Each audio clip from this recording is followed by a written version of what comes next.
Now, in module 2 of chapter 5, we shall learn a very interesting topic, that is called Serret-Frenet formulae for a space curve. Actually, Frenet has established this formula in his PhD thesis in 1847.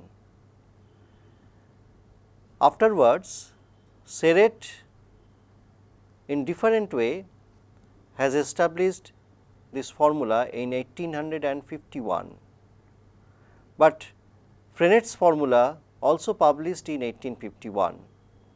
So, the formula is named as Serret-Frenet formulae for a space curve.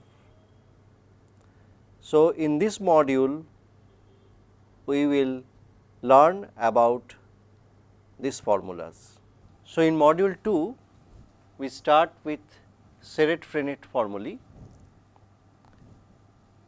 Let a curve, that is a space curve, be given by the equations x I equals to x I s. Now, here s, the arc length, is considered as a parameter. So, parameter s measures the arc distance along the curve.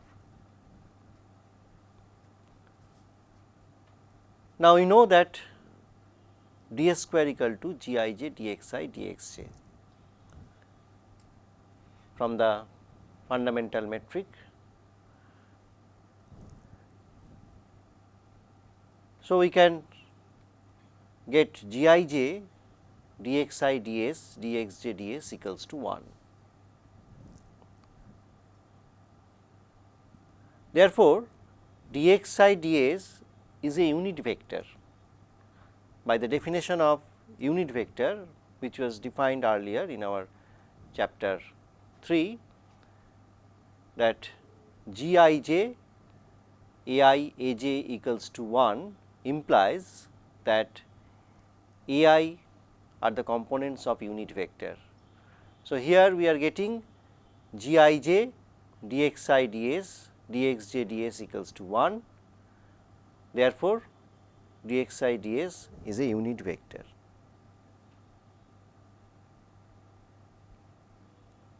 Now, if P be a given point with coordinate xi and Q is the neighboring point with coordinate xi plus dxi on the curve C corresponding to an increment ds in the arc,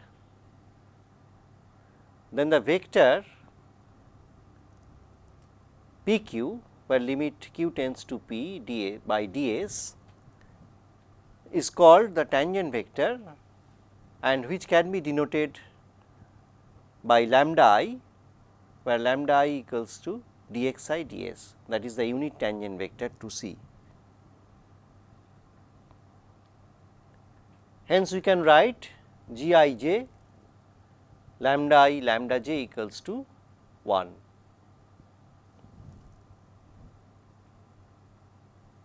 Now, taking the intrinsic derivative of equation 8 with respect to s, we have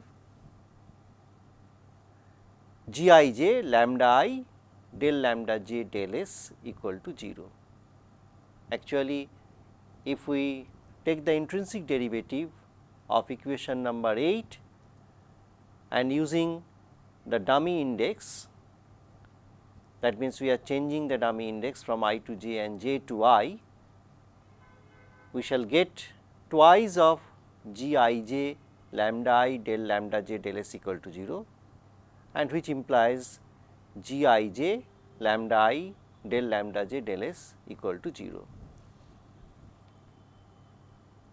Now, from this equation we can have that either del lambda j del s vanishes, because lambda I are unit vectors. So, it cannot vanish, and obviously g I j will not vanish as we are in a space. So, del lambda j del s may vanish, or it is orthogonal to lambda I, because for orthogonal vectors we have this type of conditions. But del lambda j del s equal to 0 will imply that the curve is a particular type of curve, which we shall discuss later. So, we consider the next option, that means del lambda j del s is orthogonal to lambda I.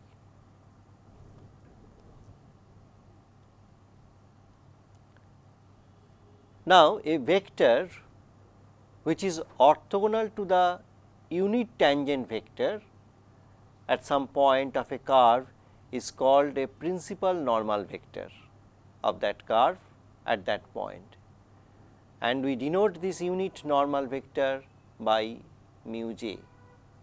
That means, its components are denoted by mu j. So, by definition g I j lambda I mu j equals to 0, and del lambda j del s is codirectional with this mu j. Del lambda j del s have the same direction with mu j. So, we can write del lambda j del s equals to kappa mu j, where kappa is a constant and it is greater than 0, because equal to 0 will give us that del lambda j del s equal to 0, and we are not considering that case, but it may be 0. So, we have written the condition that kappa is greater than equal to 0, and kappa is a Greek word, and which gives us the magnitude of del lambda j del s, and this kappa is called the curvature of the curve at the given point.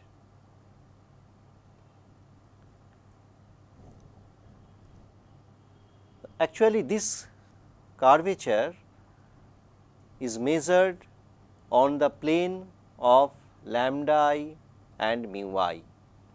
That is why it is always greater than 0.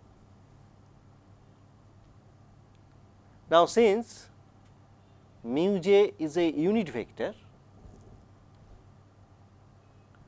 we have this condition g I j mu I mu j equals to 1.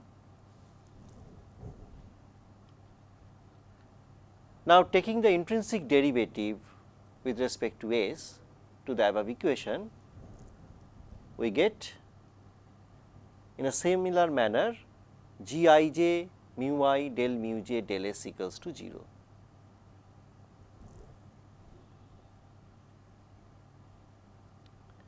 Now, again taking the intrinsic derivative of equation number 10, that means the condition where g I j lambda I mu j equals to 0, we get this one g I j del lambda I del s mu j plus g I j lambda I del mu j del s equal to 0.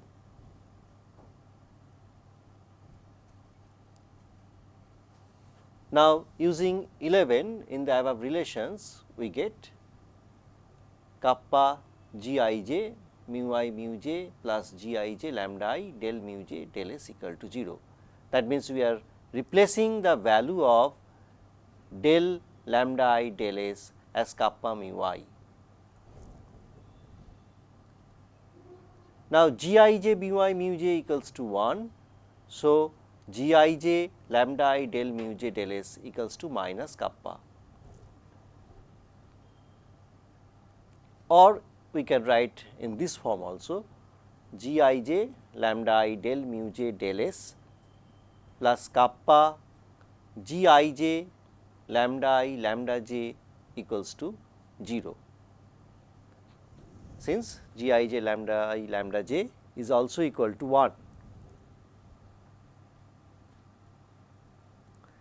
If we take g I j lambda I common, we are getting g I j lambda I under the bracket del mu j del s plus kappa lambda j equals to 0, and this is equation number 14.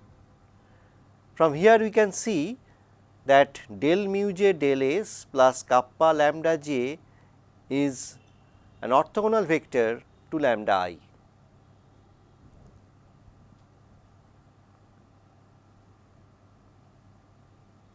Now, from 12 we have g I j mu I del mu j del s equal to 0, just we have deduced it, and this equation can be written in this form also: g I j mu I del mu j del s plus kappa g I j lambda j mu I equals to 0, because g I j lambda j mu I is itself 0. So, we can write this term as an addition, and if we take g I j mu I common, again we are getting del mu j del s plus kappa lambda j is a vector orthogonal to mu I.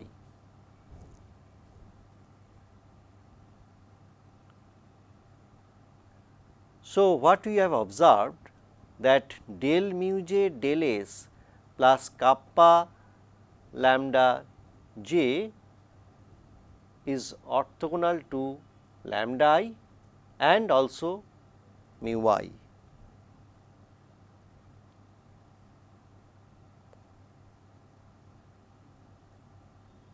Hence, there exists a vector which is orthogonal to both lambda I and mu I, and we consider that vector whose components is gamma j. So, we can write gamma j equals to 1 by tau, it is a scalar multiple, del mu j by del s plus kappa lambda j, because this vector is codirectional with gamma j, where tau is chosen in such a manner so that gamma becomes a unit vector. Now, we know that lambda I are the components of unit tangent vector, mu I are the components of unit principal normal vector. So, we are choosing tau in such a way so that gamma j will form the components of a unit vector, and which is named as binormal vector.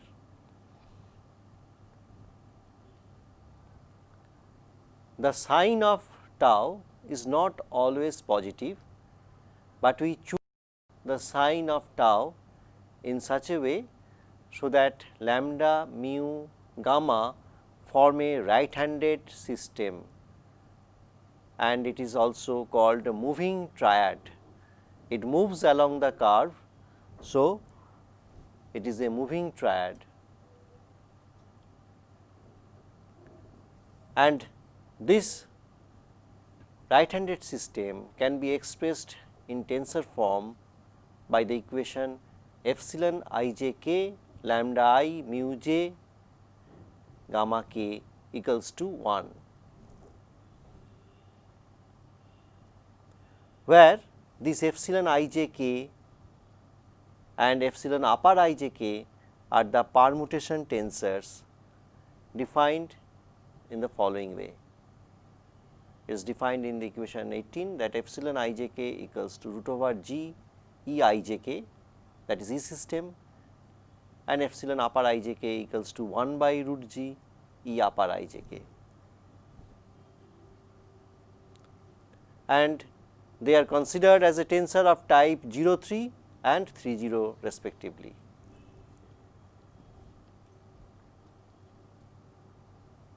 Just we have mentioned that this tensor epsilon I j k and epsilon upper I j k are called permutation tensors of E3. The vector gamma is called the binormal of C at the point P, and tau is called the torsion of C. So, we have obtained two new concepts, that is curvature, which is denoted by kappa, and the tau, which is the torsion of a curve. Now, from the expression given in 16, we have gamma I equals to epsilon I j k lambda j mu k, and that can be proved easily, and it is given afterwards, where lambda j equals to g I j lambda I and mu k are equal to g j k mu j are associated vectors of lambda I and mu j.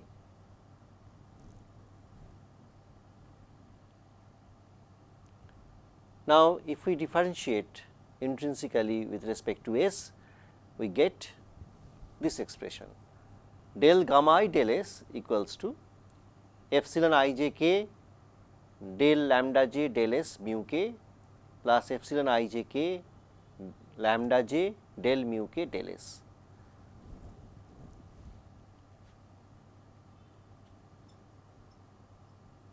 Now, from equation number 11, we have this one, this expression, where the Schmidt-Fredet formula's first two equations have been applied. That means, del lambda j del S is written as kappa mu j and del mu k del S is written as tau gamma k minus kappa lambda k. Now, here the Schmidt formula is used for the associated vectors.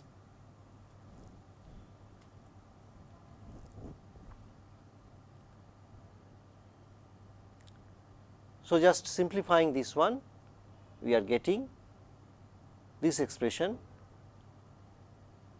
and now we are likely to find the expression given in the right hand side.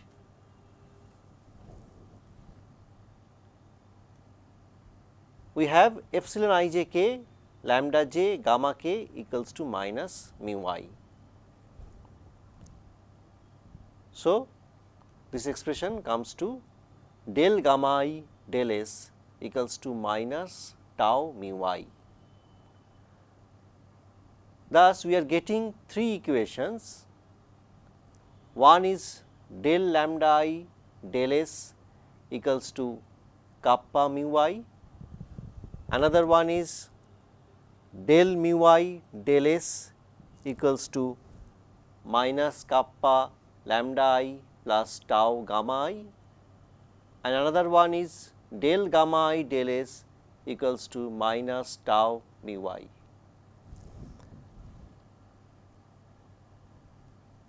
Now, we have here just shown that how the expressions are coming from the equation epsilon I j k lambda I mu j gamma k equals to 1. We are operating by epsilon I j k from both sides, and we are getting this expression,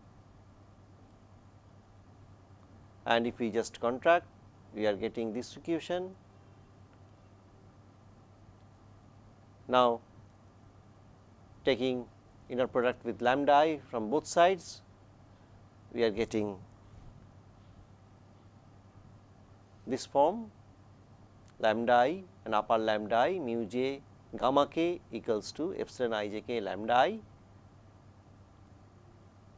Now, as lambda I and lambda upper I equals to 1, because they are unit vectors. So, mu j gamma k equals to this one.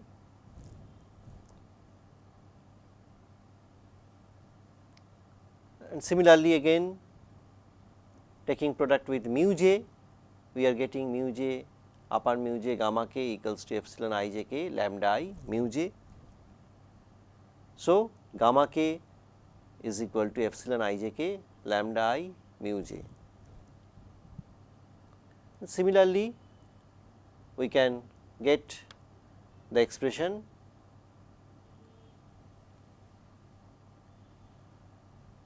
in the same manner. We are getting the expression mu j gamma k equals to epsilon I j k lambda I,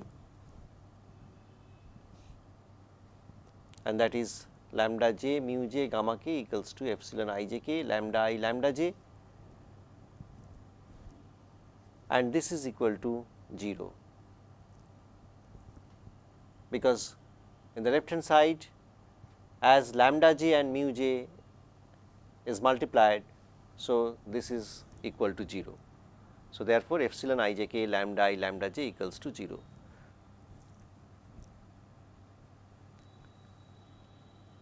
Thus, the formulae del lambda I del s equals to kappa mu I, del mu I del s equals to tau gamma I minus kappa lambda I, and del gamma I del s equals to minus tau mu I are called Seret-Frenet formulae in space for a space curve in curvilinear coordinate system.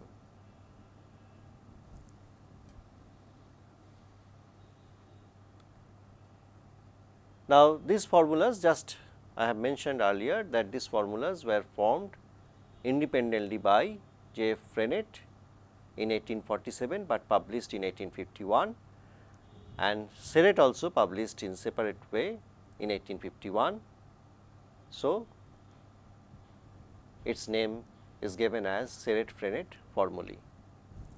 In matrix form, the Seret-Frenet formulae can be expressed as del del s lambda I mu I gamma I equals to 0 kappa 0 minus kappa 0 tau 0 minus tau 0 lambda I mu I gamma I. So, the matrix, that is transformation matrix, is a skew symmetric matrix. Thus, we can say that the Seret-Frenet formulae gives us the skewness of the curve.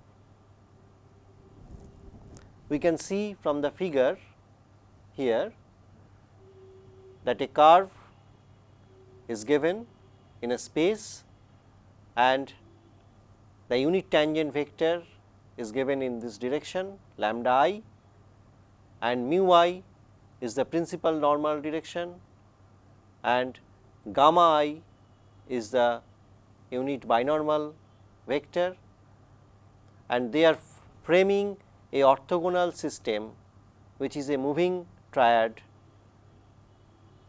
and it can be also considered as a coordinate system, that is a moving coordinate system on a curve. So, in module 2 of chapter 5, we have learned about Seret-Frenet formulae for a space curve. Here we have seen that how intrinsic derivative of vectors and curvilinear coordinate system has been used. Thus, we end this module with this Seret-Frenet formulae.